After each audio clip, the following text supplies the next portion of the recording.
So I'm absolutely delighted that my guest is Millie Gooch, founder and writer and creator of Sobergirlsociety. Millie, thank you so much for joining us. Thank you for having I me. really appreciate it. And we're going to talk more about Sobergirlsociety and exactly what it is. Yeah. But first of all, just share a bit of your story, because obviously lots of the people I interview are closer to my age than yours. And we've all had an awful lot of years of drinking. Yeah. But you're much younger, and you represent these millennials that we keep hearing about, who are apparently don't drink as much. Yeah. So that's a really interesting statistic, which I'm sure we'll get into. So tell us your story. So I'd say my binge drinking really sort of ramped up when I went to university. And I was always like a real party girl. That's how I defined myself, as how hard I could party. And then sort of as I started to work, my drinking became a bit more of an issue. And it just sort of got to a point where I was going out, I was getting very sort of blackout drunk. So I'd wake up in the morning, I wouldn't remember a good 3 or 4 hours of my night. People would have to fill me in on what I'd done. I would be absolutely mortified. And I'd spend, the whole weekend in bed, hungover, getting that anxiety that everyone's talking about, where I'd just worry about what I'd done or what I'd said to people. And it kind of got to the point where that anxiety wasn't just like a Sunday thing anymore. It started creeping into Monday and Tuesday. And I hadn't traditionally been an anxious person. And I kind of wondered if it was something to do with the alcohol. So that was one of the main catalysts for me giving up, is I'd got to this sort of point where I didn't remember my nights out. So it didn't matter how much fun I was having. If I didn't remember it, then kind of what was the point? And what did you do then in order to make a change? I just thought, well, I'd done many sort of dry Januaries, I'd done a few sober Octobers, and I'd always ended up going back, and I loved them so much, and I still don't know why I went back. So I just decided, you know what, and it was the February, so I'd actually caned it in January and gone out drinking when everyone else was doing dry January. And I kind of thought, do you know what, I wonder what my life would be like if I didn't drink. So I just cut it out, cold turkey, and have just never looked back from that moment. Wow. And how long ago was that then? So that was February 2018, so just over a year now. Yeah. Wow, fantastic. And I'm guessing that all around you people were drinking. I mean, we'll get onto this statistic. I mean, tell us what your perception is then about, we read that, isn't it something like 30% of millennials now are choosing not to drink? I mean, was that your experience? Were people around you, did lots of your friends choose not to drink, or were you quite unusual? I was actually quite unusual. I think I fall into a little bit of that older millennial generation, because I'm 27 going on 28. It's a lot of the statistics are around the kind of 18 to 24 group. And I do think there is a real shift in that kind of age group. In my age group, I am still a bit more of a rarity. There is a lovely group that I've now met through Instagram that we all kind of hang out together, which is really nice. But in terms of my immediate friendship group, I am still like the only one who doesn't drink. So I think it is really more of a Gen Z thing than like a millennial thing that's coming in now with not drinking. Sure. And what was the response of your friends then? Because obviously when you're that age, you've got a rocking social life, I'm guessing.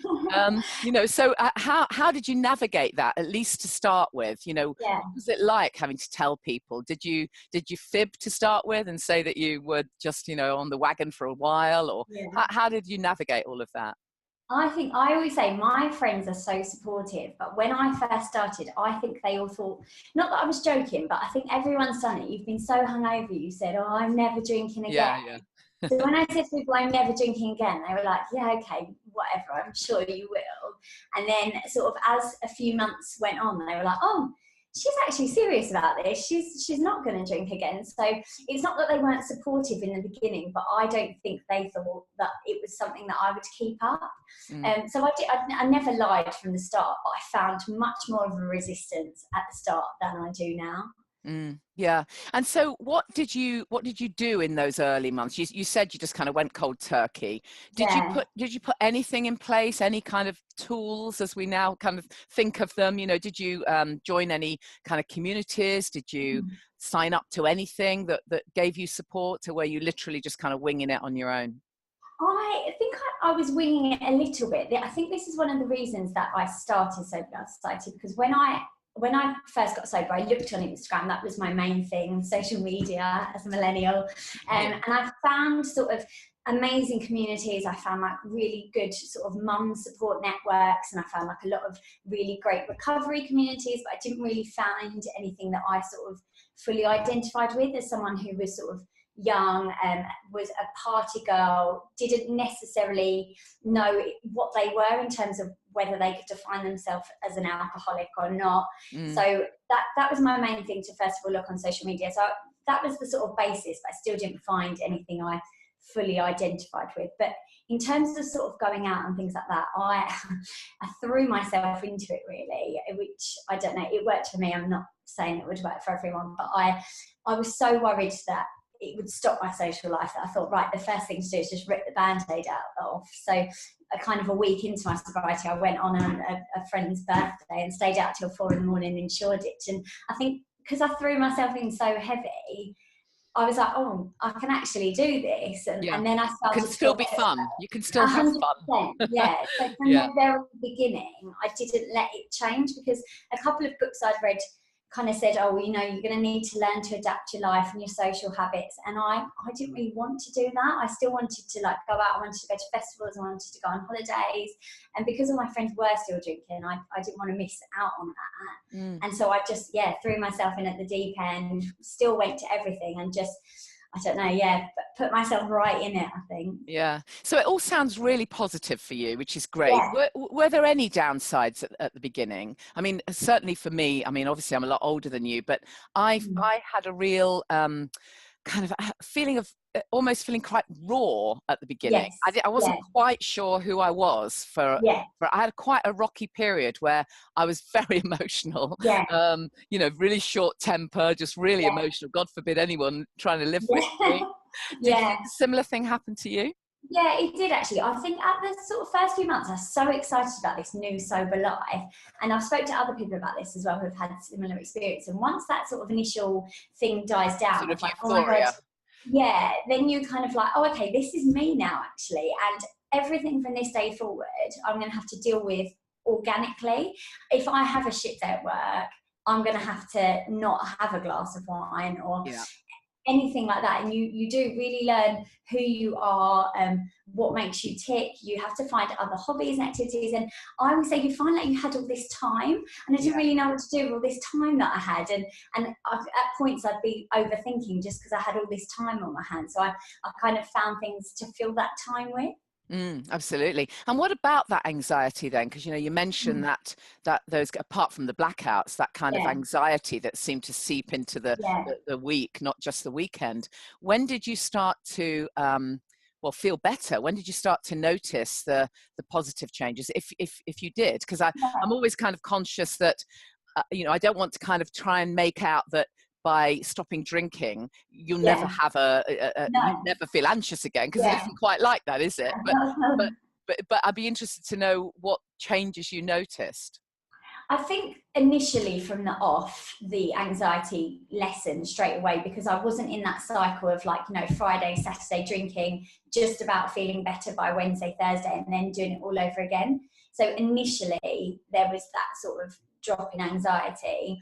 But in terms of getting rid of it altogether, that wasn't the case. I would still have sort of lulls, but I feel like I've really learned to deal with them so much better, because before, if I was feeling a bit anxious, I'd go out, have a drink, be like, I'm not going to worry about it, and then in the morning it would just intensify.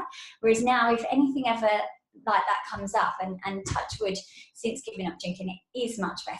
But if I ever have a day where I feel anxious, I'm able to manage it that much more, because I know all the signs. I can, you know, drink lots of water, I can go to the gym.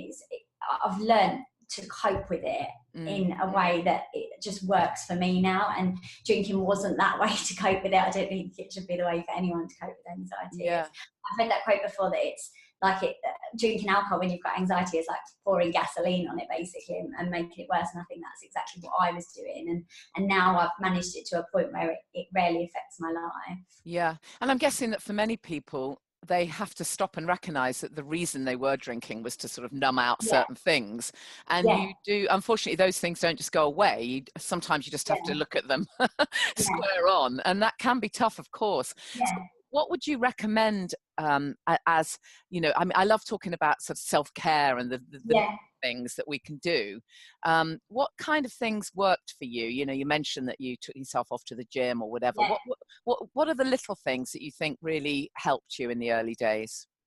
I think spending time with my friends was a great one. I know that's not everyone's self-care, but doing activities that weren't revolving around drinking was an absolute eye-opener for me. And I feel like my relationships with my friends in the past year have increased tenfold just by like sitting down, doing something nice. Like I went on holiday with my friends to Canada, and like, we learned how to surf, and we went kayaking, and I just bonded with them in ways that I hadn't done, because your automatic thing when you see your friends is, you know, let's go for a drink, let's go for a night out, let's catch up. And for me, that was a kind of self-care, is to make those deeper relationships with my friends. Yeah, brilliant. Yeah. And what about the kind of dating side of things? Because, you know, this is another big, you know, it's all very well, mate. Well, actually, it isn't necessarily all very well. There's an awful lot of people I've heard say that even though they might have been with a partner for years, that one of them stops drinking and suddenly everything's thrown up in the air again. But for a young person, if you're on the kind of dating scene, what are the issues there? What kind of comes up for you? I'm guessing that initially you probably start to think, oh my goodness, can I go on a date sober? Where do we go? Yeah. I think that was one of my really big things when I gave up drinking, because I was single, and I thought, oh my God, how am I going to approach this? How am I going to tell people I don't drink? They're all going to think I'm weird. No one's going to want to date me. And I think the longer I've not drunk, the more I've realised people actually find it quite an attractive quality, because not only does it set you apart from everyone else in a way, but you know, you're clear, you're able to make decisions, you don't turn up to a date and you're sort of like falling over, and the more I've done it as well, and that was another band-aid thing. I thought, God, this is going to be awful, and I went on my first sober date, and I was like, actually, it's really not that bad, it's fine. I mean, I've had a couple of sort of experiences where they've drunk quite heavily, and I think whereas that wouldn't have bothered me in the past, now it possibly would. Like, people always say to me, oh, do you think you could be with someone who drinks? And I say, yeah, I think I could, as long as their drinking isn't the way my drinking was. Yeah. As long as sort of they have a healthier relationship with alcohol, then that's fine. But I think if their drinking is a problem, I couldn't probably be with someone like that now. Yeah. And do you make sure then, or did you make sure that you kind of tell people straight away? Or, I mean, because at the beginning, I don't know if this is the same for you, but I found at the beginning, I didn't tell anybody.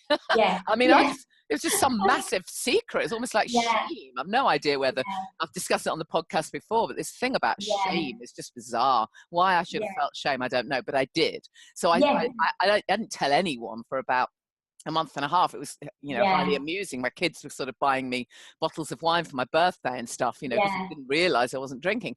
So there's the kind of shame and the not telling anyone. But now you're sort of fully in, as it were. Do you, you know, would you tell someone that you're going to go on a date with? Would you kind of give them a heads up on that? Or doesn't it matter? I don't think it necessarily matters, but for me personally, I like to tell them straight away, because then I don't have that worry, because otherwise I'll be thinking right up until the moment I get there, how am I going to tell them? How, when they order a drink, am I going to say that I don't drink? Yeah. So for me, the earlier I tell them, the less I have to worry. So I don't do it for them at all. I do it for me, because otherwise the whole way up to the date, I'd be thinking like all the different ways that, you know, it would be my worry. So I just think the earlier you tell them, the easier it is on you, really. Just get it out the way, yeah. And so tell us about Sobergirlsociety then. A fabulous name. And tell us what you're trying to, you know, what the aim is with that. Yeah. Someone actually said it to me, and I've sort of adopted that. They said, oh, I think you're really glamorizing sobriety. And I was like, yeah, that's what I want to do. That's brilliant. And I think that's one of my aims. I think alcohol is so glamorised. I mean, I watched a million episodes of Sex and the City, and every time they've got Cosmopolitan, and alcohol is so glamorised, and it would be so lovely for once if sobriety was glamorised. And I have this big thing about trying to change other people's perception about sobriety. That's one of my really big aims, as well as supporting all the girls out there, I also just want other people to know that you can be fun and sober. You can be the last one on the dance floor. It doesn't have to completely change your life. It is a big change, but your life doesn't have to change. And that's one of the things I really wanted to sort of like put out there. So what kind of things are you doing with the community? Is it just online, or is there anything in Well, person? it started online, and then I've been doing a couple of posts about finding your sober sisters, because I'm very lucky in that I've got a really good support system, but there are a lot of people out there who have messaged me and have said, I've lost all my friends because they're really into drinking and they can't understand why I don't want to drink. There are a lot of people out there who are looking for like-minded people. And so I've done a couple of posts that have been about finding your sort of sober sisters. And from that, I've had so many people message me across the world to say that they've all met up, which is great. I had a girl sent me a picture of a table of them in Phoenix and said, oh, look, we've all gone for like a non-alcoholic drink together. And we've started doing a few London-based events. So we did a brunch it was about 2 weeks ago now at Drink Shop 2 in King's Cross. And 22 of us, I think, went for brunch. Brilliant. And decorated ice biscuits and sober celebrities, which is excellent. So, I mean, let's just talk about that then. The rise in great alcohol-free drinks. We can talk about that, but also the rise in the places that we can go. So, certainly in London, you've got Redemption Bar, and there's probably others that you know about that I don't. And across the country, there's the odd dry bar popping up, isn't there? Yeah. What would you like to see happen in terms of social spaces? I would like to see a lot more at the sort of really generic chains. So I went into a unnamed bar, but it's a big chain, the other week, and tried to order a mocktail, and they kind of said, oh, we're really sorry, we can't do that. And I said, but you've got cocktails. And they said, yeah, I know, but we don't know how to put mocktails through the till. And so I was like, so I can't have one then? And they were like, no. So I would like a lot more awareness around those sort of like big chains. I'd really like them to step up their game, because there are some like really great quirky niche bars, but it would be really nice if like the big mainstream brands sort of jumped on board. And I think the supermarkets are, which is great. Yeah, they are. There's a massive change, isn't there? There is a massive change. And also as sort of functions, I know that this is something that we both know, Club Soda, and this is something that Club Soda are really working hard for, isn't it? To try and encourage the catering industry as well, so that if you go to a function, I mean, I know you work in the media, and you'll know that even now you go to a function and an awards ceremony or whatever it is, and there literally is the white wine, the red wine, the champagne possibly, and the orange juice, the warm orange juice for you and me. But it's not okay, is it? It's not okay. But I see what you're saying. So rather than necessarily have lots more dry bars, as it were, you really think there should just be lots of choice of alcohol-free drinks everywhere. Yeah, I do. I honestly believe it is a revolution that is really happening. And I think some are getting on board, but I think there's a lot of a lack of sort of training and awareness with staff, especially. I know when I go into a bar, I'm sort of treated like a second-class citizen because I'm not drinking alcohol. So like I'll say things like, what non-alcoholic drinks do you have? And I go, oh, and they give me the menu, and it's like they can't be bothered. I think there needs to be, they're like Coke, lemonade. I think there needs to be sort of more awareness out there in sort of, some of those more mainstream bars that we all still like to go to. Absolutely. So what would your plans be then for Sobergirlsociety? I mean, if I were to interview you in a year, what would you hope would have happened?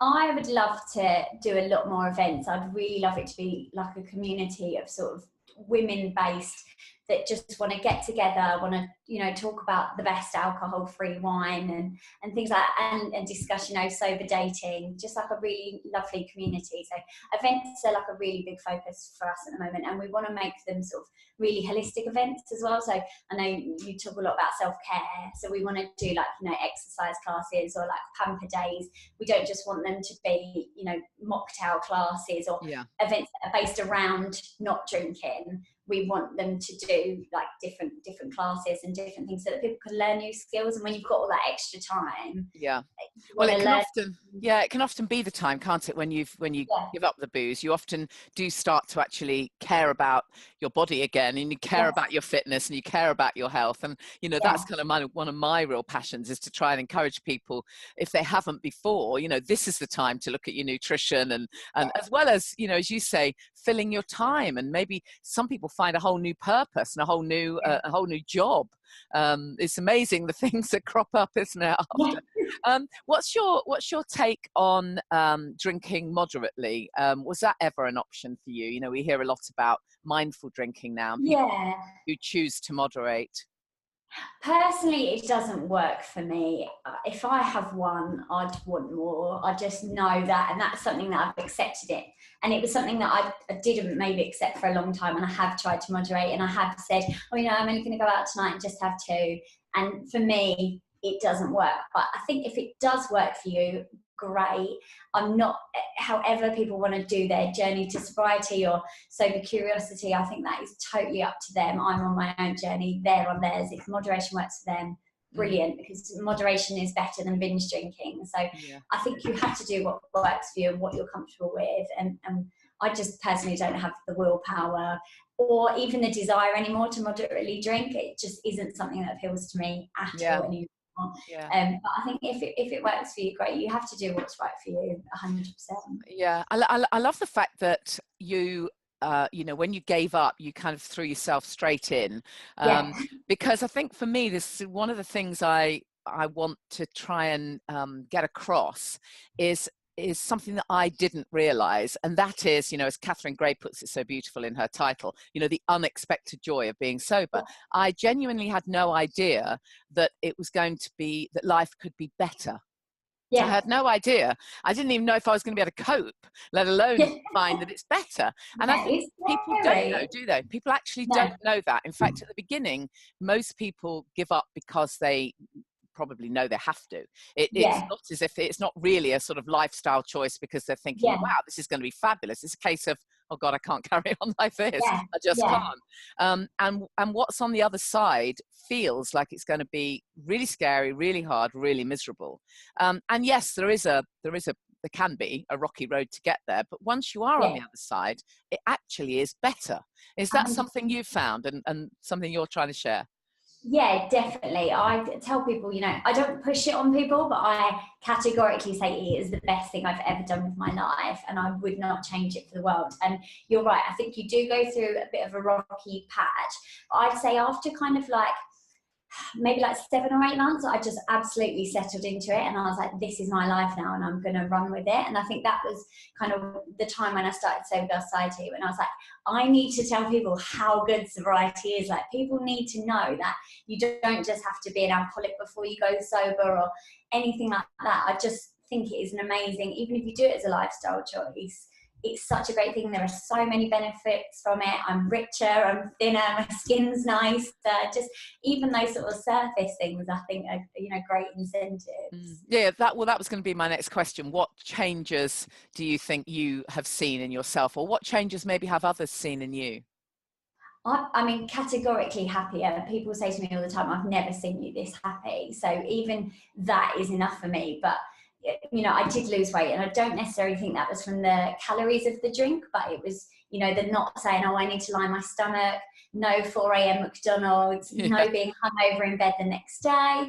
So, you know, that was a big thing. My skin is better. I've got more energy. I'm more productive. I never would have got out of bed on a Sunday and gone to a brunch with 22 other girls. I just wouldn't have done that. So the things it's opened up for me and the things I've been able to do, they're sort of like the big changes that are really important to me. Great. So what would your one tip be then for anyone who's thinking, oh my goodness, you know, maybe someone your age who is very used to being part of a society where, you know, all of their mates are boozing. What would be your kind of one tip to them, really? I think you have to have confidence in your decision. And I think the more confident you are with people, or maybe assertive, the less they'll try and sort of push you at the start, because the start is the most difficult bit, and it was for me. And I think if you know, people say, oh, do you want to drink, and you kind of say like you did, oh, you know, I'm on antibiotics, or I can't do it for this reason, people will push you a little bit. They'll be like, I'll oh, just have one. yeah, Just have one. get your instructions out, I'm sure you can drink. So I think if you say, no, this is something I really want to do, it's really important to me, and it's going to make my life better, which in turn is going to make your life better. And I think if you're really confident with people, they're like, oh, okay, that's fine, you don't need to drink. So I think just really have confidence in that decision, that what you're doing is the best thing for you and it is going to make your life better. So don't worry about what other people think. There are great communities out there. There are plenty of people that you can speak to if you know your friends aren't understanding, but just try and be as assertive with them as possible, I think, at the start. Great. So where can people find you then if they want to find out more about the work of Sober Girls Society? So we're on Instagram as Sober Girls Society, and just started Twitter, which is Sober Girls Soc, but I'm not very good at Twitter, so we're getting there. Well, Twitter's really cool. I'll help you with that. Oh, thank you. I'm not very hot on Instagram, but I love Twitter. Oh, so there you go. Cool. Okay, well, it's fantastic to talk to you, Millie. I love the work you're doing, and it's great that I love it. I love it when people are just so positive about choosing to be alcohol free, because that's what it's all about, isn't it? And sharing these little bits of inspiration, you know, for somebody who's maybe at that part of their journey. We didn't get into the whole discussion about sober sex. We'll have to, maybe there's probably another whole session there. Yeah, well, I'm seeing you on Monday, so maybe we can talk about it then. Yeah, definitely. I mean, there's definitely a whole episode to be done on sober sex, whatever age you are, I'm guessing. Millie, thank you so much. You've been a great guest. I really appreciate it. Millie from Sober Girls Society. Thank you. Thank you so much.